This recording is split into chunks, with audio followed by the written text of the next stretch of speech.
የዘወትር አክብሮታዊ ሰላምታችን በያላችሁበት ይድረስ። ወደ ሸገር ታይምስ ቤተሰቦች እንደምናላችሁ ዕለታዊ መረጃ ቅኝታችን ነው ተጀመረ። እንደተለመደው አበይት ጉዳዮችን አስቀድመን እናስታውቃችሁ። ህወሓት የአማራ ክልል መሬት መውረድ ጀምሯል እየተባለ ነው። እስካሁን ሁለት ወረዳዎች ከአማራ ክልል እጅ እንደወጡና ህወሓት እንደዚሁም በህወሓት በሚደገፉ ታጣቂዎች ቁጥጥር ስር መግባቱ ይፋ ሆኗል። አካባቢዎቹ በህወሓት ቁጥጥር ስር መግባታቸውን ተከትሎ ነዋሪዎች ለዜና ምንጮች ይፋ ያደረጉትን መረጃ እንመለከተዋለን። ከዚህ ውጪ የአማራና የኦሮሚያ ክልሎች ጦርነት በምክር ቤቱ ቁልፍ መነጋገሪያ ሆኖ ውሎ ነበረ። ከሰባት ክልሎች የተገኘውና በድጋሚ ይፋ የተደረገው ሪፖርት ብዙዎችን አነጋግሯል። እንመለስበታለን። እንደተለመደው እየሰማችሁን አብራችሁን ቆዩ። የቻናላችን የዘወትር አክብሮታዊ ግብዣ ነው። ወደ ቀዳሚ ጉዳያችን እናምራ።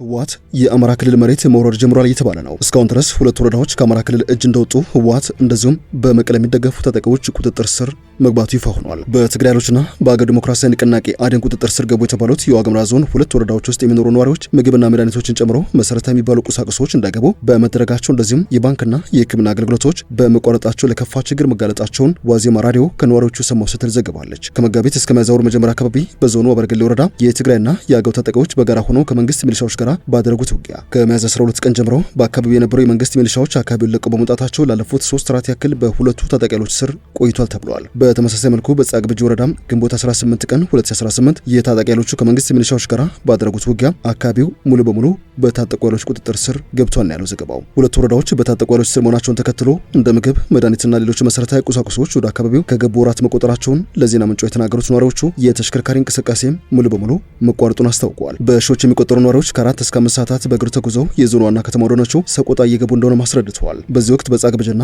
በአበርገሌ ወረዳዎች ውስጥ የመንግስት ኃይሎች ሙሉ በሙሉ እንደማይገኙ በመጥቀስም መሰረታዊ የሚባሉት የባንክና የሕክምና አገልግሎቶች መቋረጣቸውን አስታውቀዋል። መንገዱ የተዘጋበትን ምክንያት ያብራሩት ስማቸው እንዳይገለጽ የጠየቁ የጻግብጂ ወረዳ ነዋሪዎች ሚያዝያ ወር ላይ ግጭቱ ሲፈጠር በጅድዋና በጥራሪ ወንዝ አካባቢ የተያዙ ከዚህ ቀደም ሸቀጣሸቀጦችን ያስገቡ የነበሩ የግል ተሽከርካሪዎች ነበሩ። ባለሀብቶቹ ወደ አካባቢዎቹ ሸቀጣሸቀጥ ብናስገባ ማን ኃላፊነት ይወስድልናል? ምንስ ዋስትና አለን? የሚል ጥያቄ እያነሱ በመሆናቸው ምክንያት ነው ብለዋል። መንግስትም እርዳታ ባስገባ ታጣቂዎቹ ሊዘርፉት ይችላሉ በሚል ምንም አይነት እርዳታም እያስገባ አይደለም ሲሉ ይፋ አድርገዋል። የአማራና ትግራይ ክልሎችን በሚያዋስኑት ዛታ፣ ኮረም እንደዚሁም እስከ ቆቦ ባሉት አካባቢዎች የህዝብ ሆነ የጭነት ተሽከርካሪዎች እንቅስቃሴ ቢኖርም በጻግብጂና በአበርገሌ ወረዳዎች ላይ ግን እስካሁን ድረስ ምንም አይነት ሀገር በቀል ሆነ ዓለም አቀፍ የረድኤት ተቋማት ወደ አካባቢው አልደረሱም ሲሉ ይፋ አድርገዋል። ባንኮችን በተመለከተ በሁለቱ ወረዳዎች ተፈናቅለው በሰቆጣ ከተማ ተጠልለው እንደሚገኙ የተናገሩት ተፈናቃይ በወረዳዎቹ የባንክ አገልግሎት መቋረጡን በመጥቀስ ነዋሪዎች ወደ ሰቆጣ ከተማ በእግር ተጉዘው ገንዘብ እንደሚያወጡ ይፋ አድርገዋል። የሞባይል ባንኪንግ ቢሰራም አንዳንድ ግብይቶች በጥሬ ገንዘብ ብቻ የሚሆኑበት አጋጣሚ ስላለ እንቸገራለን። ጥሬ ገንዘብ ፍለጋ ያንን ሁሉ መንገድ በእግር ተጉዘንም ባንኮቹ በቀን ከ1000 ብር በላይ አይሰጡንም በማለትም ሁኔታውን አስረድተዋል። በአሁኑ ወቅት በከተማው ተጠልለው የሚገኙ ተፈናቃዮች በተለያዩ ጎዳናዎች በትምህርት ቤትና ክፍት ቦታ ወይም ግቢ ያላቸው የመንግስት ህንጻዎች ውስጥ እንደሚገኙ ይፋ አድርገዋል። በአማራ ክልል መንግስትና በአገር ዲሞክራሲያዊ ንቅናቄ አዴን ታጣቂዎች መካከል የተፈረመው ስምምነት ሁለቱ ወረዳዎች በጉልበት መያዛቸውን ተከትሎ ስምምነቱ እንደፈረሰ እንደሚቆጠር ተፈናቃዮቹ ይናገራሉ።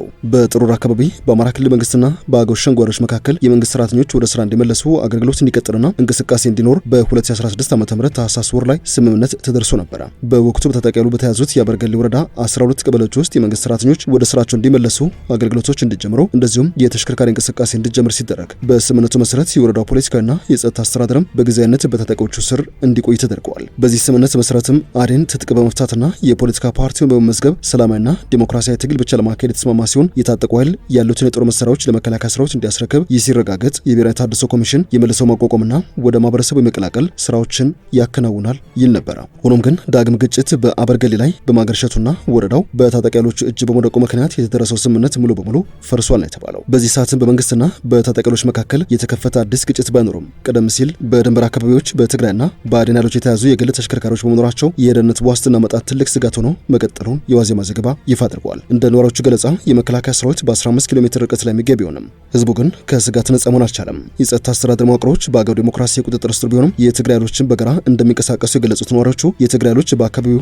በአጋርነት የሚንቀሳቀሱት ራሳቸውን የትግራይ ሰላም ኃይል ብለው የሚጠሩት የአራ መሬት ታጣቂዎች ከመከላከያ ሰራዊት ጋር ሆነው በስፍራው ሲንቀሳቀሱ በመቆየታቸው እንደሆነም አስረድተዋል። ከዞኑ ሁለት ወረዳዎች በተጨማሪ በሌሎች የአማራና የትግራይ ክልሎችን በሚያዋስኑ የዞኑ አካባቢዎች የተለያየ ፍላጎት ያላቸው የታጠቁ ኃይሎች የሚንቀሳቀሱ በመሆኑ በየትኛውም ጊዜ ግጭት ሊቀሰቀስ ይችላል የሚል ፍርሃት ውስጥም እንደሚገኙ አክለዋል።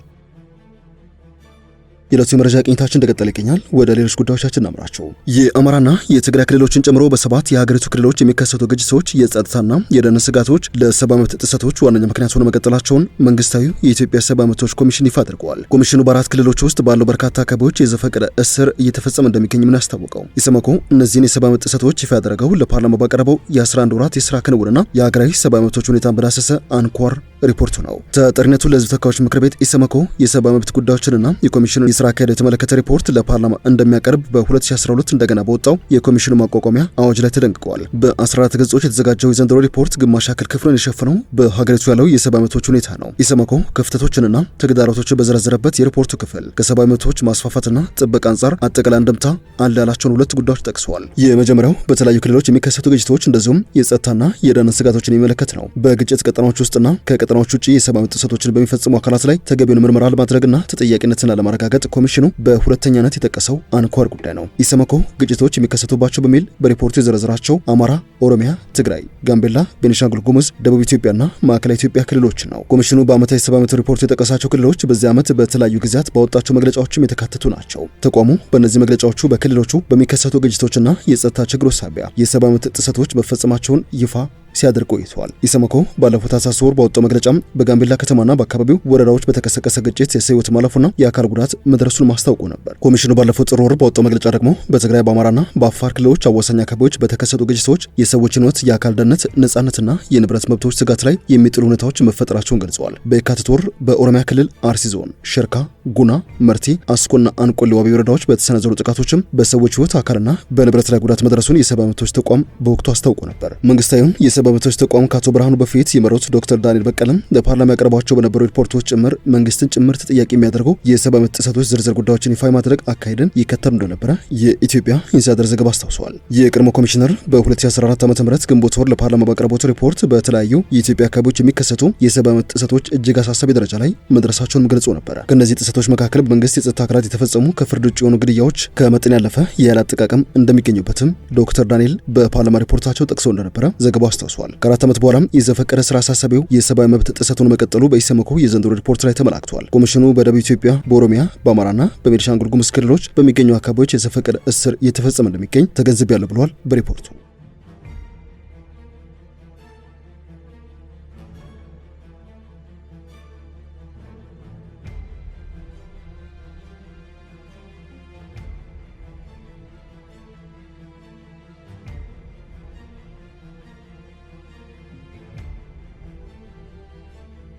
ወደ ሸገር ታይምስ ቤተሰቦች የሰዓቱ የመረጃ ቅኝታችን ያደመጣችሁትን ይመስላል። ስለሰማችሁን አመሰግነን። በያላችሁበት ሰናይ ጊዜ